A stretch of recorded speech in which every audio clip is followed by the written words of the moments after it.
हमें घर से बाहर निकलने में इतना डर लगता है कि हमें कुछ ना हो जाए। तो वी वांट जस्टिस, हम गवर्नमेंट से चाहते हैं कि अच्छे लॉज बनाए जाए, अच्छा हमें इम्प्लीमेंटेशन उसका हमें दिखाया जाए। हमें बिल्कुल भी इम्प्लीमेंटेशन नहीं है, हमें बिल्कुल भी सेफ्टी ज़ीरो है। तो हम जस्टिस चाहते हैं, हम अपने आप को सेफ सिटीजन, सेफ्टी की मांग हो रही है मैम लगातार। हर बार घटनाएं होती हैं, कुछ ना कुछ फिर मामला कहीं ना कहीं शांत हो जाता है। इन दुर्घटनाओं से हमने सीखना चाहिए। हमारी जितनी भी पढ़े लिखे लोग हैं और जो पढ़े लिखे नहीं भी हैं, हम उनको बोलना है कि हमारे को इस चीज़ का हमें संस्कार होना चाहिए। हम बेटी बचाओ बेटी पढ़ाओ बोलते हैं, तो अब हम बोलना चाहते हैं बेटी तो पढ़ी रही है, बेटों को भी पढ़ाएं, बेटों को भी संस्कार दें और उनको भी बताया जाए। हमें रिस्पेक्ट चाहिए, रिस्पेक्ट बहुत इंपॉर्टेंट है। हमें रिस्पेक्ट चाहिए जिससे कि सेफ्टी चाहिए, और ये सेफ्टी हमारे हर वर्ग में चाहिए, हर वर्ग में हमें सेफ्टी चाहिए। मैम क्या मांग रही है? जो रियल कल्प्रिट्स हैं वो पकड़े जाने चाहिए। रियल कल्प्रिट्स जब तक पकड़े नहीं जाएंगे और उनको हम कैपिटल पनिशमेंट नहीं देंगे, जब तक हम उनको फांसी की सजा लोगों के सामने नहीं देंगे, और जल्दी से जल्दी न्याय मिलना चाहिए। ये नहीं कि हमें सालों साल उसके लिए वेट करना पड़े। अब इतने बड़े तादाद के अंदर इतने लोग इकट्ठा हुए हैं, उनका क्या है? उनका कोई हमारा रिलेशन बस एक यही है कि हमारी देश की बेटी है, जो देश की बेटी हमारी चली गई, और ऐसा रोज हो रहा है। ये तो बहुत बड़ा केस है, इस वजह से सबके सामने आ गया।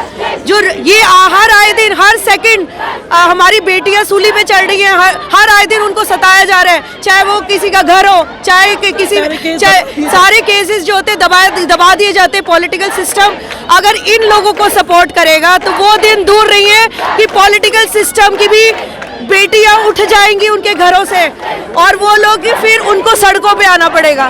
तो पॉलिटिकल सिस्टम को ये समझने की जरूरत है कि इन लोगों को, गलत लोगों को सपोर्ट करना बंद करें और अपनी बेटियों के लिए न्याय करें। तभी वो साक्षर होगा जो ये बोलते हैं बेटी बचाओ बेटी पढ़ाओ।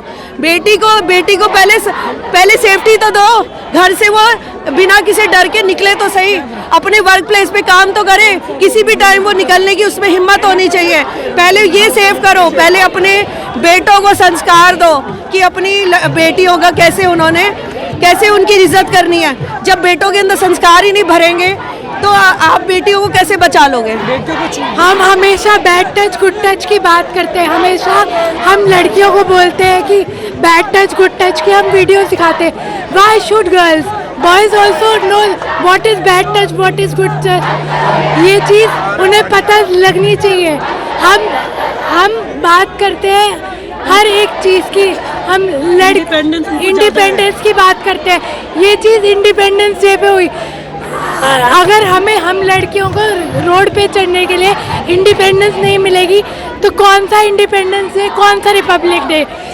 क्यों हम देश को आज़ाद करें जब तक हम लड़कियां रोड पे चलने के लिए आज़ाद नहीं हैं? देखिए ऐसा है कि ये मुद्दा आज का नहीं है, मुद्दा बहुत पुराना है। सबसे बड़ी बात यह है कि जो डॉक्टर्स ऑन ड्यूटी होते हैं, चाहे रेजिडेंट डॉक्टर्स हैं, क्योंकि वही फ्रंट पे होते हैं। सीनियर डॉक्टर्स सिर्फ मॉर्निंग में आते हैं, राउंड लेते हैं, लेकिन junior doctor round the clock 24 घंटे वो ड्यूटी पे रहते हैं। उनके प्रोटेक्शन के लिए हमें एक कानून चाहिए जो सेंट्रल गवर्नमेंट उसको अमेंडमेंट करके बनाए, जो सभी स्टेट्स में लागू हो।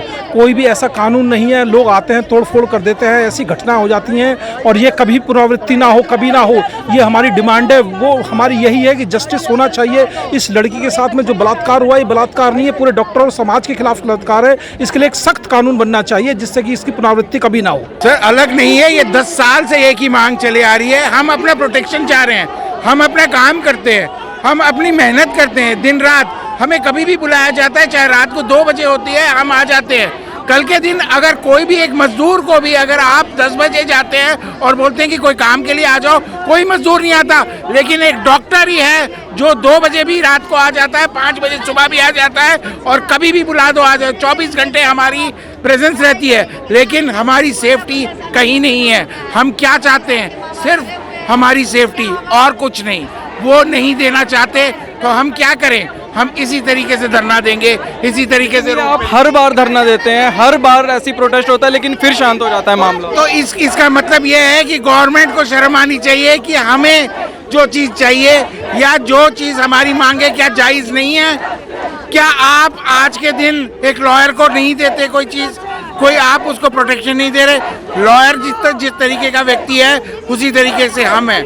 हम भी जो जिस तरीके से काम कर रहे हैं वो तो और ज़्यादा पुण्य का काम है। हमने कभी किसी काम के लिए ना नहीं बोला, तो हमें क्यों इस तरीके का व्यवहार किया जा रहा है? हमें प्रोटेक्शन चाहिए, सिर्फ प्रोटेक्शन चाहिए और कुछ नहीं।